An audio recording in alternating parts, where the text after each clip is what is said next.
Hello বন্ধুরা, good morning. আর দেখতে পাচ্ছ সকাল সকাল একদম আমি তড়িঘড়ি করে রান্নাঘরে চলে এসেছি। সব কাটা বাটা করে নিয়েছি আর সব কিছু ধুয়ে ঠুয়ে একদম রেডি করে নিয়েছি। আর এদিকে দেখতে পাচ্ছ যে আমি মাছটাকে সুন্দর করে মানে পোস্ত নারকেল এসব বাটা দিয়ে পেস্ট দিয়ে সম্পূর্ণ একদম মাছটাকে মাখিয়ে নিচ্ছি, কারণ এটা ভাপে বানাবো। তো হাজব্যান্ডের ফেভারিট ডিশ। আর এদিকে তার সাথে কিছু চিংড়ি মাছও দিয়ে দেবো সঙ্গে। তো চলো আজকের মতো ভিডিওটা শুরু করা যাক। তো welcome back to my channel. আমি ছোটো সিম্পল লাইফস্টাইলে তোমাদের সকলকে জানাই অনেক অনেক স্বাগত। আশা করি সবাই ভালো আছো, সুস্থ আছো, আমি অনেক ভালো আছি। তো চলো আজকে ভিডিওটা শুরু করা যাক। আর এদিকে দেখো কথা বলতে বলতে আমার ডালটাও কিন্তু রেডি হয়ে গেছে, ইলিশ মাছের মাথা দিয়ে মুগ ডাল।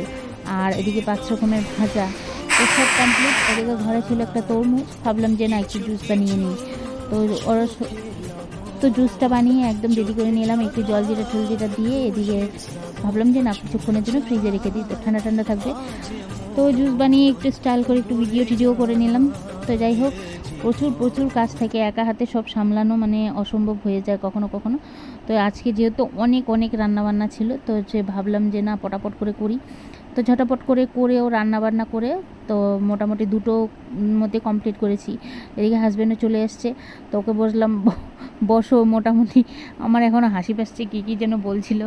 তো এত কিছু দিয়ে মানে সাজিয়ে গুছিয়ে দিয়েছি, তো আমারও খুব ভালো লাগছে। আর ওই যেহেতু যেতে পারলো না এবার, তো সেই কারণে ভাবলাম যে না একটু ভালো করে সাজিয়ে গুছিয়ে খেতে দিই। আমাদের এই জামাই ষষ্ঠীটা এইভাবে পালন করলাম এবছরের। আর তোমরা কীভাবে পালন করলে অবশ্যই কিন্তু কমেন্ট করে জানিও। তো চলো আজকের মতো ভিডিওটা পর্যন্ত, আশা করি তোমাদের ভালো লেগেছে। আর যদি ভালো লেগে থাকে অবশ্যই চ্যানেলটিকে সাবস্ক্রাইব করে দিও, লাইক শেয়ার কমেন্ট করে দিও। আগামীকাল আসছি নতুন একটা ভিডিওর সঙ্গে, ততক্ষণ পর্যন্ত সুস্থ